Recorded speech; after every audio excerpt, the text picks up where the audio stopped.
Life experience and survival. ഇന്ന് day 16 ആണ് 100 day ചാലഞ്ചിലെ. അപ്പോൾ ഇന്ന് ഞാൻ സംസാരിക്കാൻ പോകുന്ന ടോപ്പിക് എന്ന് പറയുന്നത് ലൈഫ് എക്സ്പീരിയൻസ് ആൻഡ് സർവൈവലാണ്. നമ്മൾ ശരിക്കും നമ്മുടെ ലൈഫ് എക്സ്പീരിയൻസ് ചെയ്ത് ജയിച്ചുകൊണ്ടിരിക്കുകയാണോ, ഓരോ പാഠങ്ങൾ നമ്മൾ പഠിക്കുകയാണോ, ഒന്നും അല്ലാന്ന് എനിക്ക് ചില സമയത്ത് തോന്നുന്നുണ്ട്.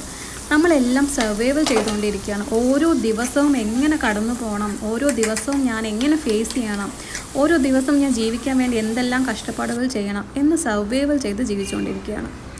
ഇത് സത്യമാണെന്ന് പലർക്കും തോന്നിയിട്ടുണ്ടാവും. നമ്മുടെ ലൈഫിൽ ഒരുപാട് എക്സ്പീരിയൻസ് ഉണ്ടായിട്ടുണ്ടാവും. അത് ചിലപ്പോൾ ബാഡ് ആയിരിക്കും, ഭയങ്കര സാഡ് ഉള്ളതായിരിക്കും, നമുക്ക് ഒരുപാട് സങ്കടങ്ങൾ തന്നതായിരിക്കും, നമ്മളെ തന്നെ നമ്മൾ ഒരുപാട് വെറുക്കുന്ന നിമിഷങ്ങളായിരിക്കും. അങ്ങനെ എല്ലാ കാര്യങ്ങളും നമ്മുടെ ജീവിതത്തിൽ നടന്നു പോയിട്ടുണ്ടാവും. ഒരാളുടെ ജീവിതത്തിലെങ്കിലും അത് എക്സ്പീരിയൻസ് ചെയ്തിട്ടുണ്ടാവും. പക്ഷേ എനിക്ക് തോന്നിയിട്ടുണ്ട് അങ്ങനത്തെ മോശം സമയങ്ങളാണ് നമ്മുടെ ജീവിതത്തിലെ ഏറ്റവും ബെസ്റ്റ് ടൈം എന്നുള്ളത്. കാരണം ആ ഒരു മോശം ടൈമിൽ മാത്രമേ നമ്മുടെ ചുറ്റുമുള്ളവരെ മനസ്സിലാക്കുകയുള്ളൂ, യഥാർത്ഥ സ്നേഹം എന്താണെന്ന് മനസ്സിലാക്കുകയുള്ളൂ, നമ്മുടെ ചുറ്റുമുള്ള ലോകം എന്താണെന്ന് മനസ്സിലാക്കുകയുള്ളൂ. നമ്മൾ ഒരുപാട് സ്നേഹിച്ച വിശ്വസിച്ച നമ്മുടെ എല്ലാമാണെന്ന് കരുതിയ ആൾക്കാർ ശരിക്കും എങ്ങനെയായിരുന്നു എന്ന് മനസ്സിലാക്കണമെങ്കിൽ ആ മോശം സമയത്തിലൂടെ കടന്നു പോകണം.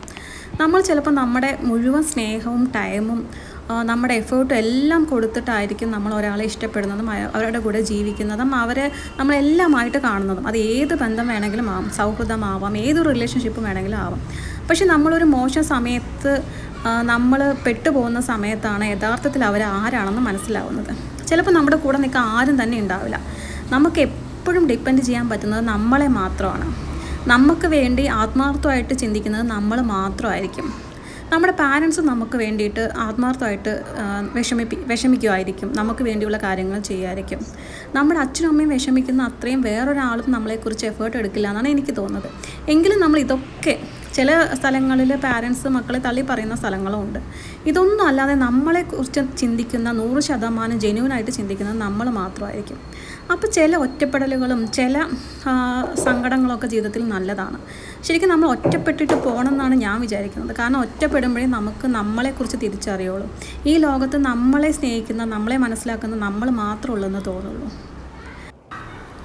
ഈ ലൈഫ് എന്ന് പറഞ്ഞാൽ ശരിക്കും ഒരു സർവൈവലാണെന്ന് എനിക്ക് തോന്നിയിട്ടുണ്ട്. കാരണം ഓരോ ദിവസവും ഓരോ പോരാട്ടങ്ങളാണ്. ആ പോരാട്ടത്തിൽ നമ്മൾ എവിടെ എത്തുന്നു എന്നുള്ളതാണ് മെയിനായിട്ടുള്ള കാര്യം. അപ്പോൾ നമ്മൾ ഓരോ ദിവസം നമ്മുടെ വിജയത്തിലേക്ക് വേണ്ടിയിട്ടുള്ള പോരാട്ടങ്ങളാണ് നമ്മൾ ചെയ്തുകൊണ്ടിരിക്കുന്നത്. അതിൽ നമ്മൾ എവിടെ എത്തിപ്പെടുന്നു എന്നതാണ് കാര്യം.